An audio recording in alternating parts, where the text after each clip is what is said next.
n'y a pas que les policiers et les gendarmes qui seront mobilisés demain soir, il y a aussi, bien sûr, tous les services d'urgence. En région parisienne, les personnels de plusieurs établissements hospitaliers se sont mis en grève pour dénoncer le manque de moyens. Pour cette soirée du 31 décembre, Christophe Prudhomme, porte-parole des médecins urgentistes de France, redoute justement une nuit surchargée. On ne peut pas continuer à travailler comme ça aux urgences. Vous savez, les chiffres sont trompeurs. On nous dit qu'il n'y a jamais eu autant de médecins en France. Oui, mais que font ces médecins ?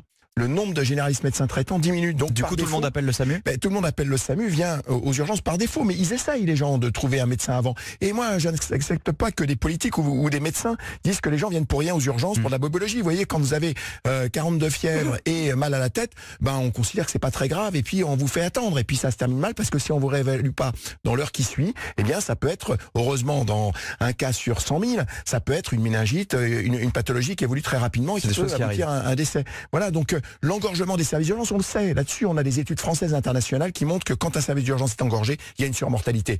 La question, c'est, oui, nous avons besoin de mesures de réorganisation, comme l'a dit la ministre, mais elle ne peut pas s'exonérer du fait qu'il y a besoin de moyens supplémentaires. Christophe Prudhomme, porte-parole des médecins urgentistes de France, avec Théo Manval.